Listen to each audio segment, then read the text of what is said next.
لڑکی تھی، اس کی 4-5 بہنیں تھی، باپ کینسر کے مرض کا شکار ہو چکا تھا، ماں بھی بیمار رہنے لگی تھی، اور غربت کی وجہ سے کوئی اچھے گھرانے کا رشتہ نہیں آتا تھا۔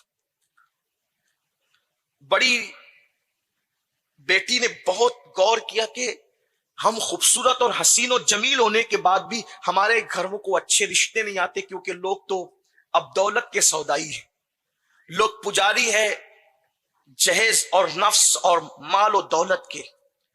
پھر کیا تھا، اس نے سوچا کہ باپ کی علاج کے لیے چندہ کرتے ہیں، کوئی چندہ نہیں دیتا، کوئی پیسہ نہیں دیتا، کوئی مدد نہیں کرتا، کوئی امداد نہیں کرتا۔ اس کے ذہن میں ایک شیطانی وسوسہ آیا کہ جب ہماری مدد نہ رشتہ دار کر رہے ہیں نہ محلے والے کر رہے ہیں، تو کیوں نہ ایک کام کروں کہ ہمارے شہر میں جو بازار حسن لگتا ہے، میں خوبصورت ہوں، چل کے اپنا جسم بیچ دوں، اپنی آبرو بیچ دوں اور اپنی آبرو کا سودا کر لوں، باپ کا علاج بھی ہوگا، چھوٹی بہنوں کی شادی بھی ہو جائے گی، پھر جو میرا ہونا ہے وہ تو ہوتا رہے گا۔ کتنی دردناک صورتحال ہے۔ جب بھی کبھی ایم ڈی کا نشہ کرنے کو نفس چاہے تو اس بات پہ غور کر لینا، جب کبھی منہ میں سگریٹ رکھنے کو دل چاہے تو اس بات پہ غور کر لینا۔ الگ الگ فلیور کے حقے پینے والوں اور پوری پوری رات حقے پینے والوں، اور بعض تو اتنے ظالم ہو گئے، بزرگوں کا حوالہ دے کے کہتے ہیں کہ فلاں بزرگ پیا کرتے تھے اس لیے ہم پیتے ہیں۔ ظالم، ذرا سوچ تو صحیح، جن بزرگوں کے تم حوالے دے کر کے قوم کو نشے کی طرف لے کر کے جا رہے ہو، وہ بزرگ لوگ 22 گھنٹہ جاگتے تھے۔ آپ کو بزرگوں کی وہ چیزیں یاد آتی ہے جس سے آپ کو عیاشی کا موقع ملے، حالانکہ وہ لوگ تو عیاشی کی نیت سے نہیں کرتے تھے، ان کی مجبوریاں تھی، ان کی بیماریاں تھی۔ جا کے دیکھو ان کی زندگی میں، جھانک کے دیکھو، اور پھر جو حقہ تم پی رہے ہو اس کا تصور آج سے 50 سال پہلے نہیں تھا۔ اس لیے خدا کے لیے رحم کرو اپنے آپ پر، کسی بزرگوں کی دھونس جما کر کے جو ہے آپ قوم کو نشے کی طرف مت لے جائیے، اور بزرگوں کی آبرو کو داؤ پر مت لگائیے۔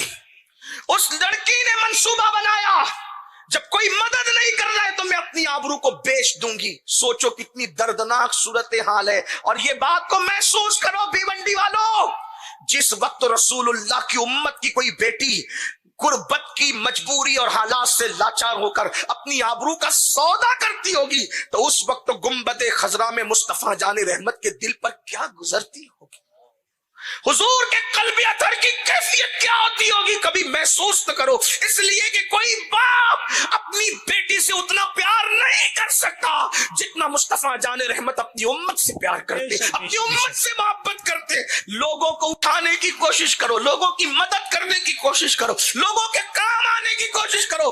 کب تک نشے میں لعنت میں گرفتار رہو گے؟ نکلو نشے کی لعنت سے باہر اور اپنی قوم کے لیے کچھ کر گزرنے کا حوصلہ رکھو، نہیں تیرا نشیمن قصر سلطانی کے گنبد پر تو شاہی ہے بسیرا کر، پہاڑوں کی چٹانوں میں عقابی روح جب بیدار ہوتی ہے جوانوں میں نظر آتی ہے، ان کو اپنی منزل آسمانوں میں حافظ ملت کی زندگی پکار کر کہہ رہی ہے کچھ کرو کچھ کرو کچھ کرو۔ زمین کے اوپر کام، زمین کے نیچے آرام، دنیا میں کام کرنے آئے ہو۔ وہ نوجوان لڑکی خاموشی کے ساتھ برقع اوڑھتی ہے، سر پہ چادر ڈالتی ہے، شام کے وقت جب سورج غروب ہو رہا تھا خاموشی سے دبے پاؤں اپنے گھر سے نکلتی ہے اور بازار حسن میں جا کر کے بیٹھ جاتی ہے۔ خدا کا کرنا، اس کے پاس تو میک اپ کے لیے بھی کچھ نہیں تھا، جس کے گھر میں کھانے کے لیے نہ ہو، اس کے گھر میں میک اپ کے لیے ایک سنگار کے لیے کیا ہو سکتا تھا، لیکن تھی اتنی خوبصورت کہ پورے بازار حسن میں اس سے زیادہ حسین و جمیل کوئی نہیں تھا۔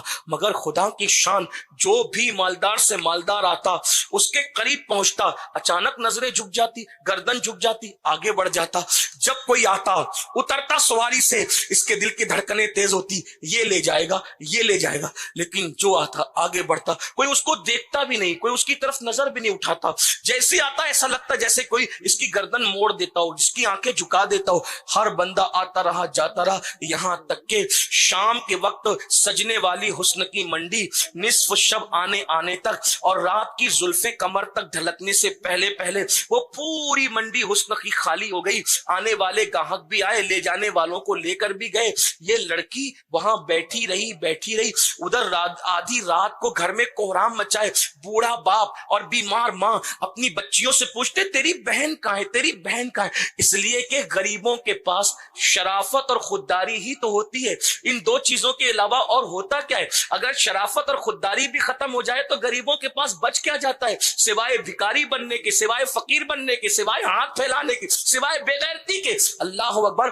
غربت میں شرافت اور غیرت اگر سلامت ہے تو کروڑ پتی بندہ بھی اس کے سامنے کوئی حیثیت نہیں رکھتا. اگر کسی کی غربت میں غیرت اور شرافت سلامت ہو تو باپ رو رہا ہے, ماں رو رہی ہے, بہنیں رو رہی ہے, کہاں گئی کہاں گئی کہاں گئی. آدھی رات تک کے بازار حسن میں بیٹھنے والی وہ لڑکی نے دیکھا, سب چلے گئے, کوئی اس کو تکا تک نہیں, دیکھا تک نہیں. سوچا حالات کی ماری ستائی ہوں بظاہر اپنی ناکامی پر, مگر حقیقت میں اپنی کامیابی پر پھوٹ پھوٹ کے روئی. ہائے آج میں ناکام لوٹ رہی ہوں, مگر حقیقت میں وہ کامیاب تھی. گھر آئی, کچھ نہ بنا. اللہ اکبر. دروازے پہ دستک دی, باپ نے کلیجہ پکڑا, ماں نے جو ہے وہ آنچل سنبھالا. بہن اٹھی, دروازہ کھولا. جیسے اندر آئی, باپ نے بھرائی ہوئی آواز میں بیٹی سے پوچھا کہاں گئی تھی تو؟ تو ماں باپ سے لپٹ کر کے کہنے لگی پہلے معاف کر دو پھر بتاؤں گی کہاں گئی تھی. باپ نے کہا بتا کہاں گئی تھی. اللہ اکبر. تو بیٹی نے کہا بابا تم بیمار ہو, نہ محلے والے مدد کرتے ہیں نہ رشتہ دار مدد کرتے ہیں. اب میں تمہیں مزید سسکتا بلکتا مرتا نہیں دیکھ سکتی, تو تمہارے علاج کے لیے, امی کے علاج کے لیے اور بہنوں کی شادی کے انتظام کے لیے اپنا جسم بیچنے گئی تھی, اپنے جسم کا سودا کرنے گئی تھی. باپ نے کلیجہ پکڑ کے کہا کیا کہا تو نے؟ مگر بابا اللہ کی قسم کھا کے کہتی ہوں جب میں شام سے لے کر رات تک بیٹھی, جو آتا اس کی نظریں جھکتی, گردن جھکتی, وہ نکل کر کے چلا جاتا. بابا کسی نے مجھے ہاتھ نہیں لگایا. الحمدللہ میں بظاہر ناکام مگر حقیقت میں کامیاب لوٹی ہوں. مجھے معاف کر دو بابا, اب یہ غلطی نہیں کروں گی. باپ نے آنسو پوچھتے ہوئے چمکتی ہوئی آنکھوں سے کہا میری بیٹی اللہ کی قسم تو سچ کہہ رہی ہے. واللہ اگر تو آدھی رات نہیں اپنی آدھی زندگی بھی بازار حسن میں بیٹھی ہوتی تو بھی تجھے کوئی نہ تکتا, تیری آبرو کا سودا نہ کرتا. بیٹی نے کہا بابا اتنے یقین سے کیسے کہہ رہے ہیں؟ فرمایا میری بیٹی مجھے اپنی ذات پہ نہیں اپنے نبی کی بات پہ بھروسہ ہے. میرے نبی نے کہا کما تدین و تدان, تم جیسا کرو گے ویسا پاؤ گے. بیٹا تیرے باپ نے کبھی بھی کسی عورت کو غلط نظر سے نہیں دیکھا. جب تیرے باپ نے کسی عورت پر غلط نظر نہیں ڈالی تو میری بیٹی پر کوئی غلط نظر کیسے ڈال سکتا ہے؟ میں نے اوروں کی آبرو بچائی, اللہ نے میری بیٹی کی آبرو بچائی. یاد رکھنا تم لوگوں کی آبرو کو تحفظ دو, اللہ تمہارے گھر کی بیٹیوں کی آبرو بچائے گا. مگر یاد رکھنا اپنی دولت کے نشے میں دولت کو داؤ پہ لگانے والوں, ہماری عیاشیوں سے کتنی بیٹیوں کی آبرو خطرے میں ہے اس کا بھی اندازہ کرو. ترجیحات کو پر توجہ دو اور اپنے لیے مقاصد متعین کرو. حافظ ملت نے یہی پیغام دیا.